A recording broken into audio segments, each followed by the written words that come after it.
इसमें तो कोई शक नहीं कि 26 नवंबर के बाद पीटीआई किसी हद तक बैकफुट पे गवर्नमेंट को वो कहते हैं ना कि सीना ठोक कर आगे अपनी बातें मनवाने का मौका मिल गया है। लेकिन राणा सनाउल्लाह साहब ने यह भी कहा कि 25 नवंबर को डी चौक के बजाय संगजानी चले जाते हैं तो बात मुज़ाकरात की तरफ भी बढ़ती। फिर साथ ही साथ ये भी कह देते हैं कि जब तक हुकूमत और ऑपोजिशन के दरमियान डायलॉग नहीं होगा तो सिस्टम चल नहीं सकता। तो फिर इन्हें रोका किसने है, बात क्यों नहीं कर रहे? देखिए जरा बात यह है कि बैकफुट पे जाना, जहां पर गोलियां चलनी शुरू हो जाए, सिर्फ जो जल्द से जुलूस है सियासी उनके ऊपर स्टेट फायर शुरू हो जाए तो फिर तो अगला तो बैकफुट पे जाएगा ना, पागल तो कोई भी नहीं है। दूसरी बात यह है कि राणा सनाउल्लाह जैसे बंदे, ख्वाजा आसिफ जैसे बंदे जो कि अवाम के मुस्तरद तरीन बंदे हैं, आप उनको ला के असेंबली में बिठा देते हैं, उनकी बातें लोगों को सुनवाते हैं। वो कहते हैं जी संज्ञानी में बैठ जाते। डी चौक का मतलब क्या है? डेमोक्रेटिक चौक से हटा के आप उसका कोई और नाम, सख्त नाम रख दें। जब तजवीज़ भी दी उन्होंने, तो बानी पीटे ने तो ये भी कहा कि शोहदा चौक के नाम से मंसूब कर दिया जाए। देखिए ना, वो शोहदा चौक रखिए जो मर्जी। मेरा कहने का मतलब है कि जब डेमोक्रेटिक चौक है, पीटीआई के दौर में बिलावल सरदारी साहब सिंध से, कराची से जुलूस लेके निकलते हैं, डी चौक है, तो भाई आप एहतजाज करने दें। असल में गवर्नमेंट का मसला ये है कि वो बिल्कुल मुज़ाकरात नहीं चाहते, इसलिए कि वो क्या मुज़ाकरात करेंगे? किसी किस्म के भी अगर मुज़ाकरात होते हैं तो वो तो लूजर होंगे। ऑल दैट के अंदर से है ना। पर सिद्दीकी साहब, कोई तो विन विन फॉर्मूला होगा ना?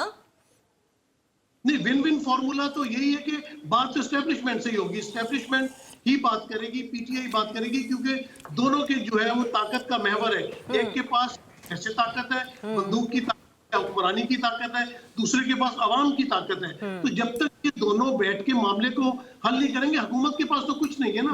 आप अगर मोहसिन नकवी से बात करेंगे, वो बॉस के पास जाएंगे। तो फिर हुकूमत साफ क्यों नहीं बता देती कि भाई हमारे पास कुछ नहीं है, आप हमारी तरफ ना देखें, जहां पर पहले आप देख रहे थे आप वहीं पर देखें? क्योंकि माजी में तो बयानात प्राइम मिनिस्टर साहब भी ये देते रहे कि सियासी लोगों में बातचीत होनी चाहिए, हुकूमत भी कहती रही हमसे आकर बात करें। अब जब वो सियासी लोगों से बात करना चाह रहे हैं तो हुकूमत आगे दिखा रही है।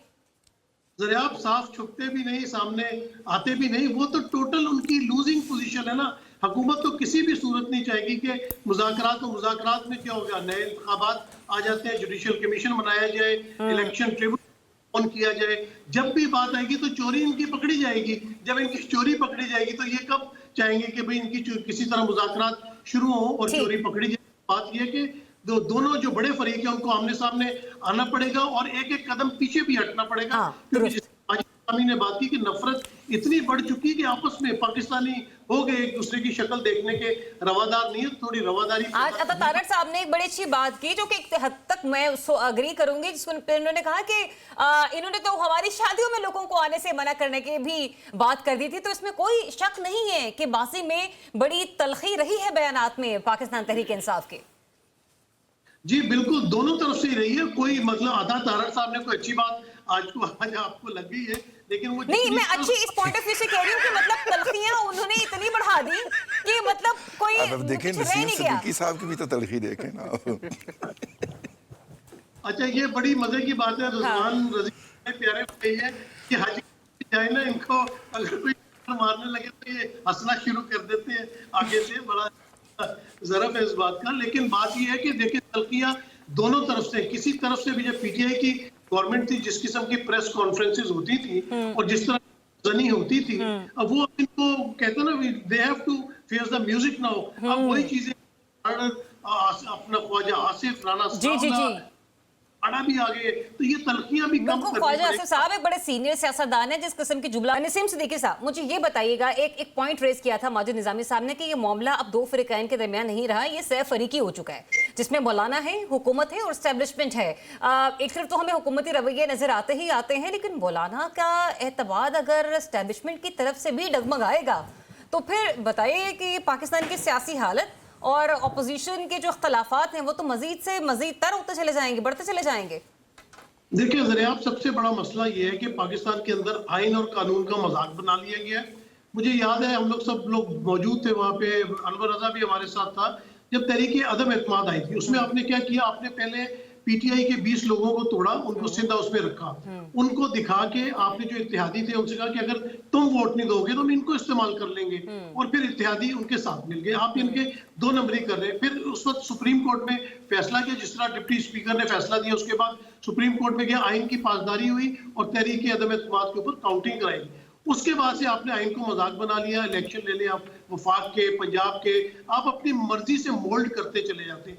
जब भी आप 2 नंबरी करना चाहते हैं, आप लोगों को उसमें इस्तेमाल करते हैं, आप इत्यादियों को बीच में ले आते हैं, जिसकी वजह से ये जो एम्बिगिटीज बीच में पैदा होती चली जाती है। अब जिस तरह मौलाना वाली बात है, उसमें आप एक दूसरे को ब्लैकमेल कर रहे हैं। आपने पहले कहा कि आप हमें वोट दें तो हम 26वीं आईनी तरमीम में वोट दें तो हम फला मामला आपका हल कर देंगे। उसके बाद वो उन्होंने हल नहीं किया क्योंकि उनको फेटअप का मसला है, उनको बाहर की एनजीओ का भी मसला आ जाता है। और लेकिन असल में देखा जाए तो ये बिल्कुल इनको अंडर जो है अपना एजुकेशन मिनिस्ट्री उसमें आना चाहिए, क्योंकि जो लोग हिफज करते हैं मदारस इतनी तालीम हासिल करते हैं उनको बिल्कुल हासिल करनी चाहिए, कोई मना नहीं करता।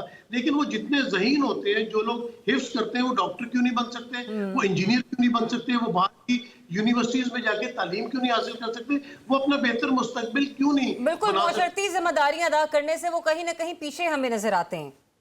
और उनके साथ बहुत ज्यादती है, क्योंकि वो बड़े ज़हीन लोग होते हैं जो हिफ्स करते हैं। आप इससे अंदाजा लगा लें। तो बात यह कि पाकिस्तान में तो ब्लैकमेलिंग चलती है, जिस तरह MQM है, बाप पार्टी है, फॉरम 47 पे आए हुए हर किसी को एक दूसरे की जो फाइल है वो दिखा के खामोश करवा दिया जाता है, और जो सही तरीके से जो काम होना चाहिए वो नहीं हो पाता, जिसकी वजह से पाकिस्तान बहुत पीछे चल रहा है। पॉइंट ऑफ व्यू आपका आ गया।